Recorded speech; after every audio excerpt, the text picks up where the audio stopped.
Hello student, स्वागत है आपका। जय हिंद, वंदे मातरम।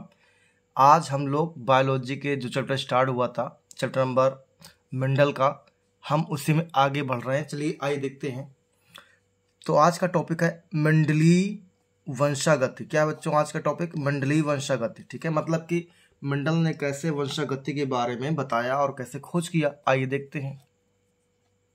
तो मेंडल ने अपने से पहले जितने भी वैज्ञानिक हुए थे उनके विपरीत प्रयोग किए। ठीक है, उनके विपरीत प्रयोग किए। और मेंडल ने अपने संकरण मतलब जो क्रॉस कराया प्रयोगों में पहले एकाकी मतलब एक एक लक्षणों का अध्ययन किया। एकाकी आनुवांशिकी लक्षणों की तुलनात्मक विभिन्नताओं की वंशागति का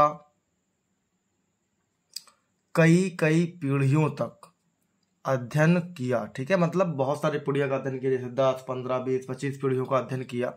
और पूरे प्रयत्न मतलब पूरे कोशिश किए से आंकड़े जुटाए, मतलब पूरा अध्ययन किया, प्रयोग किया, और जो भी हुआ वो अपने नोटबुक में उनको लिख लिया। ठीक है, कि क्या क्या क्रिया हो रही है, अब क्या होगा, अब कौन सा होना चाहिए ना। तो इस तरीके से उन्होंने पूरा लिख लिया था, जिससे कि उन्हें करने में आसानी हो रही थी। ठीक है, चलिए दूसरा टॉपिक देखते हैं। दूसरा है उद्यान मटर का चयन। मतलब इसी मटर का चयन इन्होंने क्यों किया, ये भी एक टॉपिक बन जाता है कि ऐसा क्यों हुआ, है ना। तो आइए देखते हैं। तो मेंडल ने अपने 8वें वर्ष के संकरण प्रयोगों के लिए उद्यान मटर को चुना। मतलब 7 साल कर चुके थे, लेकिन 8वें साल उन्होंने क्या किया, किसका प्रयोग चुना, मटर को चुना। जो फसली मटर थी या जो खाने वाली मटर थी उसका इस्तेमाल किया।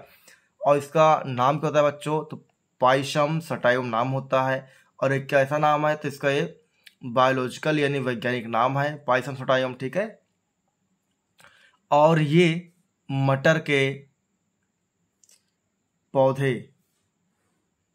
पौधे को गिरजाघर में उगे हुए थे। ठीक है, मतलब ये जो मटर का पौधा था उनके गिरजाघर में उगाए गए थे या उगे हुए थे। फिर मेंडल जी ने मटर के पौधे का चुनाव किया। ठीक है, फिर मटर के पौधे को चुनाव किया, मतलब कैसे कैसे करना है, किस बेस पे करना है। तो आइए समझते हैं। तो बताया गया कि मटर के विषय लक्षण, मतलब मटर के विशेष लक्षण कौन कौन से, आइए समझते हैं। तो पहला पॉइंट क्या, मटर फसली मतलब 1 साल का होना चाहिए, वनस्पति होती है। मतलब मटर जो है 1 साल वाला फसल होता है, 1 साल के अंदर पक के तैयार हो जाता है। अतः इनके पौधों की आयु मात्र 2 से 3 महीने होती है। ये इसलिए और भी ज़्यादा इम्पोर्टेंट हो गया, क्योंकि 2 से 3 महीने में फसल पक के तैयार हो जाती है और अगली फसल के लिए जगह छूट जाती है। माप में मटर के पौधे छोटे होते हैं, मतलब ज़्यादा लंबा नहीं होता, छोटे होते हैं, जिससे कि इनको हवा से कोई दिक्कत नहीं होती है। ठीक है, तो आइए आगे देखते हैं अगला पॉइंट। तो दूसरा देखिए बच्चों, इनमें फूल द्विलिंगी होते हैं। मतलब द्विलिंगी होते हैं, नर भी होता है और मादा भी होता है। ठीक है, इनमें केवल स्वपरागण ही हो सकती है। ठीक है, मतलब कि स्वयं के जो परागण होते हैं वही जाके परागण क्रिया कराते हैं। ठीक है, तो परागण की कोई संभावना नहीं होती, मतलब जो पर परागण बाहरी है उसकी कोई संभावना नहीं होती है। इनमें बीजों की संख्या भी अधिक होती है। ठीक है बच्चों, इनमें बीजों की संख्या भी अधिक होती है और ये जल्दी से पक जाते हैं। चलिए तीसरा पॉइंट समझते हैं। स्वपरागण द्वारा ही प्रजनन होते रहने के कारण मटर के पौधे की किसी भी आबादी में अनेक आनुवंशिक विभिन्नताएं होती हैं। मतलब जैसे स्वपरागण होता रहता है लगातार, तो जो उनमें जाति बनती है, जो उसमें आबादी बनती है, उनमें अनेक आनुवंशिक विभिन्नताएं आ जाती हैं। ठीक है, और तुलना करने पर शुद्ध नस्ली पौधे प्राप्त होते हैं। मतलब इनसे जो है शुद्ध नस्ली पौधे ही प्राप्त होते हैं। ऐसा क्यों, क्योंकि ये कैसे क्रिया हो रही है, स्व परागण क्रिया हो रही है स्वयं से। ठीक है, इसलिए शुद्ध नस्ली पौधे ही प्राप्त होते हैं। चौथा पॉइंट है बच्चों, मटर के पौधे में कृत्रिम रूप से परपरागण भी संभव है। मटर के पौधे में कृत्रिम रूप से परपरागण भी संभव है। पांचवा पॉइंट देखिए, मटर के पौधों का जीवन चक्र यानी अवधि, जीवन चक्र कम होता है। ठीक है, जीवन चक्र कैसा होता है, तो जीवन चक्र बच्चों इसका कम होता है, जो जल्दी से पककर तैयार हो जाता है। जैसे अभी आपको ऊपर बताया गया था 2 से 3 महीने इसका जीवन काल होता है। ठीक है, आइए लास्ट नंबर समझते हैं, लास्ट नंबर पॉइंट, मटर के पौधे भी बीज अंकुरण व पौधों की समान वृद्धि के लिए कोई विशेष मौसम की आवश्यकता नहीं होती। मतलब इसमें जो है बच्चों, कोई विशेष मौसम की जरूरत नहीं है कि ठंडी में होगा या गर्मी में होगा या बरसात में होगा। इसके लिए मात्र एक अनुकूल मौसम चाहिए, नॉर्मल सा, और सामान्य जो है मौसम होता है उसमें क्रिया करके अब वृद्धि कर जाता है और अपना जो है ये फसल तैयार हो जाती है। आइए आगे देखते हैं अगला टॉपिक कौन सा है। अगला टॉपिक है बच्चों, एक संकर क्रॉस या फिर एक गुण संकरण क्रॉस। ठीक है, तो आइए समझते हैं क्या है। देखिए, एकाकी लक्षणों के तुलनात्मक दृश्य रूपों की वंशागति के अध्ययन को एक गुण संकरण कहते हैं। ठीक है, आइए फिर समझते हैं मतलब क्या कहा जाता है। मतलब एकाकी मतलब जिनमें एक और एक, दो एक जोड़े होते हैं। ठीक है, उनके लक्षणों को तुलनात्मक दृश्य रूपों में, मतलब जो दिखाई देता है। ठीक है, उनके वंशागत मतलब उनके लक्षण, उनके जेनेटिक के बारे में अध्ययन करना ही क्या कहलाता है, एक गुण संकरण कहलाता है।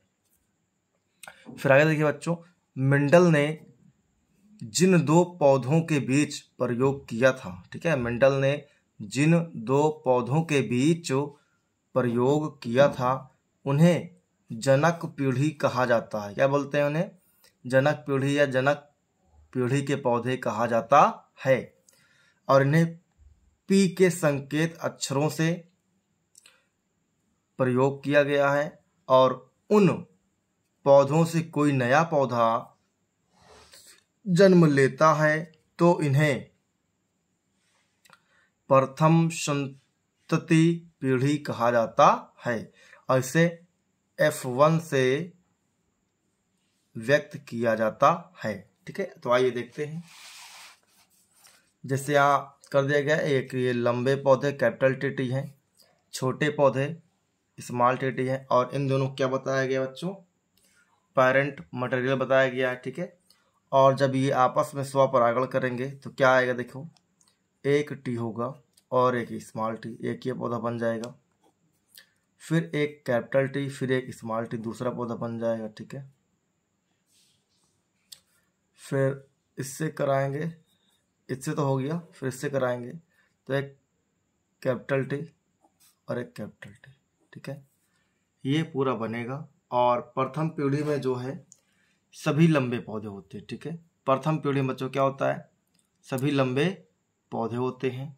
अगर यहाँ फिर से हम लोग कराते हैं एक लंबे पौधे और एक छोटे पौधे, और यहाँ से लिया जाए केवल 50%, तो एक टी आ जाए कैपिटल, यहाँ से एक कैपिटल टी आ जाएगा और यहाँ से एक स्मॉल टी आ जाएगा। ठीक है, तो क्या होगा, कैपिटल टी स्मॉल टी हो जाएगा, ये 100% होगा। और देखिए यहाँ से एक लंबे पौधे, एक स्मॉल पौधे आएंगे, ये तो यहाँ से स्मॉल टी आएगा, यहाँ से कैपिटल टी आएगा बच्चों। और एक ऐसा होगा 100% होगा, क्योंकि 50% यहाँ से आएगा और 50% यहाँ से आएगा। या और ये क्या है, प्रथम पुत्री कह सकते हैं, प्रथम डॉटर सेल कह सकते हैं। और ये स्वयं से परागण हुआ है, मतलब स्वपरागण हुआ है, तो इसे क्या बोलते हैं, F1 पीढ़ी भी कहा जाता है। ठीक है, तो आइए देखते आगे क्या है। तो देखिए इसका जो बनेगा चेकर बोर्ड बनेगा, बच्चों ने चिकर लिख दिया है, तो क्या बनता है, चेकर बोर्ड बनता है। ठीक है, तो आइए समझते हैं। मतलब अगर अब मैं यहाँ इस डाउन साइड को क्या लिखता हूँ, मादा लिखता हूँ और ये पूरे इस साइड को लेफ्ट टू राइट को नर लिखता हूँ तो क्या होगा, कैपिटल टी होगा और एक स्मॉल टी होगा। और यहाँ पास भी क्या होगा, एक मादा वाले में कैपिटल टी होगा, एक स्मॉल टी होगा। जब इनका क्रॉस करा जाएगा तो कैपिटल टी बनेगा और कैपिटल टी स्मॉल कराएंगे तो कैपिटल टी स्मॉल टी बनेगा। फिर स्मॉल टी कैपिटल कराएंगे तो क्या बनेगा बच्चों, कैपिटल टी स्मॉल टी बनेगा। फिर स्मॉल टी कराएंगे तो क्या बनेगा बच्चों, स्मॉल टी ही बन जाएगा। ठीक है, इस तरीके से जो आपका चेकर बोर्ड है ये बन जाएगा। तो इसमें अनुपात कितना होगा बच्चों, तो अनुपात होगा, देखो कितने बड़े हैं, 1 2 3, 3 लंबे पौधे बनेंगे। ठीक है, ये वाले 3 लंबे पौधे, तो अनुपात एक कौन बनेगा, एक छोटा वाला, तो यहाँ एक छोटे। ठीक है, तो कितना अनुपात होगा, 3:1 का अनुपात होगा। अगर आप बताएंगे प्रतिशत के अनुसार कितना अनुपात होगा तो बच्चों कितना होगा, एक 75% होगा और एक 25% होगा। ठीक है, एक 75% और एक 25% होगा। तो बच्चों नेक्स्ट वीडियो में मिलते हैं आपको। यदि वीडियो आपने यहाँ तक देखा है, कोई बच्चा पहली बार है तो चैनल को जरूर सब्सक्राइब कर ले और वीडियो को लाइक कर दे, शेयर कर दे अपने दोस्तों को भी, जिससे कि उनको जब भी वीडियो डाला जाए और ये वीडियो प्राप्त हो सके। तो बच्चों मिलते हैं नेक्स्ट वीडियो में। जय हिंद, वंदे मातरम।